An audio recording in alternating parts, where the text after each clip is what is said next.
Pascal Martin encore, bienvenue. Je vais un peu switcher la langue, je vais parler en anglais, parce qu'il y en a parmi nous qui parlent pas français. So thank you again for coming at FASCN. We're really thankful to FASCN for hosting us. And allowing us, young Rwandans to come here and be together. I think it's actually the first time that we've hosted youth from an African country. So for me, it's quite pretty good, and particularly knowing that these are the young people that participated in the International Rwanda Youth for Development Convention last year. September 25th to the 27th in Montreal.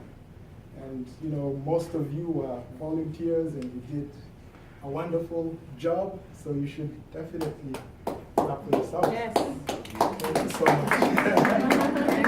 Yeah, so I'll probably begin by saying that, when we began the International Rwanda Youth for Development, it was an idea that developed in Rwanda through actually the president of Rwanda, Paul Kagame, which is pretty huge.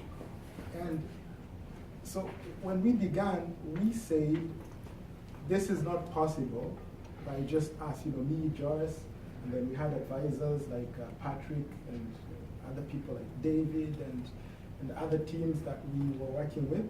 So we thought the best way would be to contact and to work with the communities that we come from. So we worked with the Canadian Association of Rwandan Youth, represented by Seni and Lydia and other wonderful people. We worked with, obviously, the Rwandan government through the Rwanda High Commission, and they gave us tremendous support. We were really honored that our government came to us, because when we went to Rwanda, we basically wanted to learn. For myself, I had not been to Rwanda for 2 decades. I grew up in Kenya following the 1994 Rwandan genocide, so I had never had a chance to go back home. When I went back home, our government really, we didn't sort of like go to them, they came to us. And for them to trust us and to send, 4 cabinet ministers, members of parliament, that was a huge, huge statement. I don't think it has ever happened in any other place. And for us, it was a huge statement. And it wasn't really just, having the big people coming and whatnot. It was an idea to start a conversation of we the young people, not just in Canada, but internationally, in the US, in Europe, back home in Rwanda, and all the other countries that we grew up in, Kenya, Uganda, Tanzania, Burundi, the Congo, and all of those places.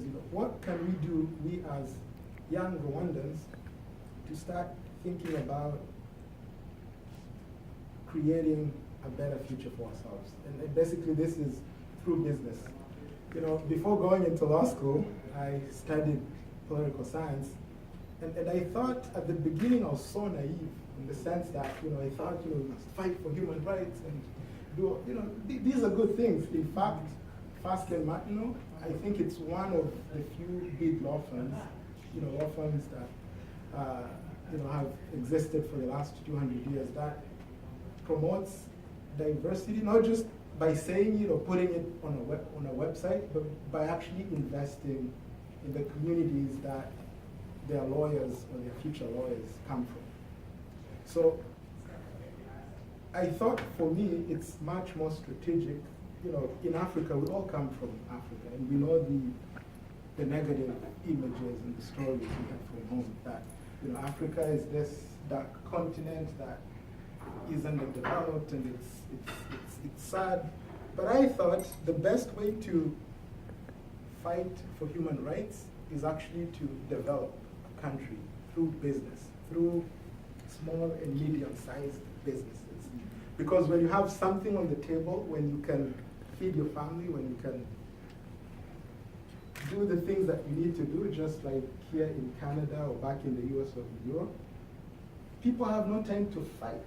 But if you focus on just fighting for human rights, but ignoring the fact that the basic human right that people need to have is the ability to innovate, to create opportunities for themselves and their communities and their families.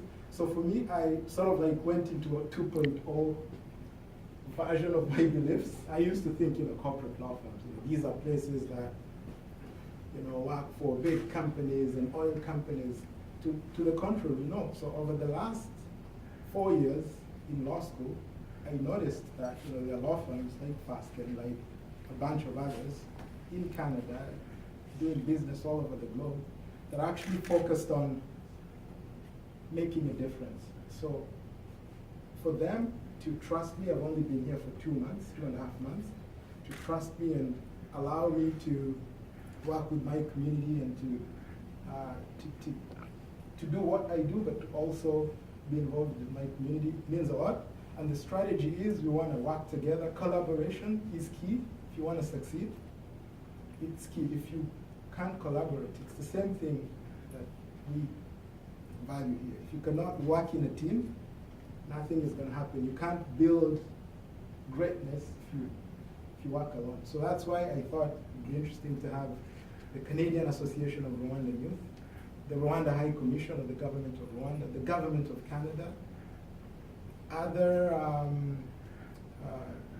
participants, the private sector. We had Equity Bank from Rwanda. For the first time, an African bank sends their managing director, 2 managers, to come to a youth event.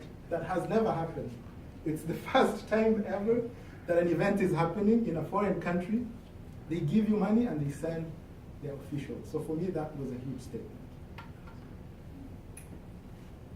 And so, I really want to thank you all for believing in us, for believing in yourselves, for believing in your communities, believing in your countries.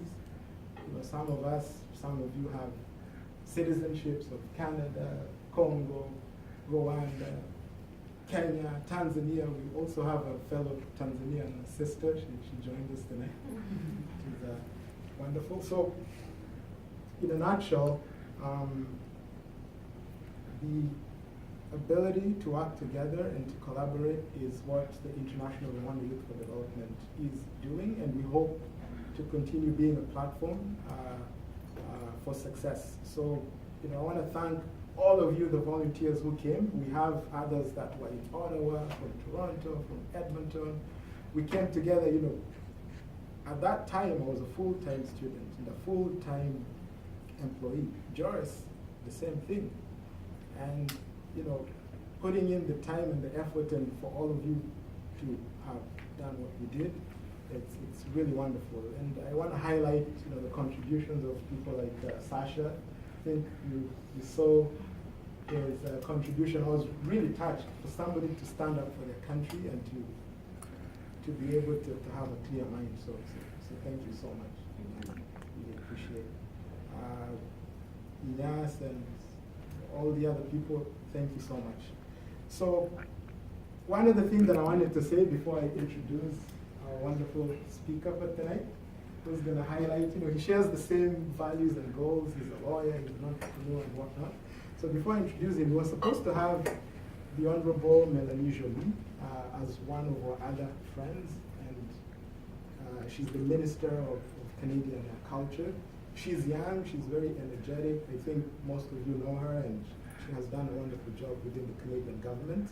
Unfortunately, I think at 4:30, she called me and she said, Moses, I've seen the work that you're doing with the youth, and unfortunately, we have a cabinet meeting in Ottawa. So she really apologized, but she told me to tell you that volunteering, and which I think Larry is going to talk about, giving your time in your community is the most valuable thing you can do.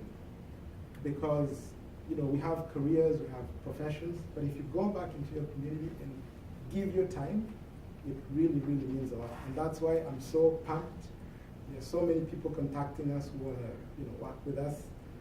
We have new volunteers coming in, Nikita and her sister and a bunch of other wonderful people. We have Tanya Michelle, who's always supportive. We have the wonderful Perpetu.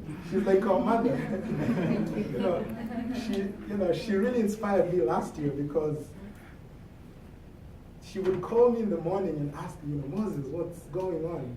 I want to connect you with the city of Montreal. So thank you so much for what you did. We really appreciate.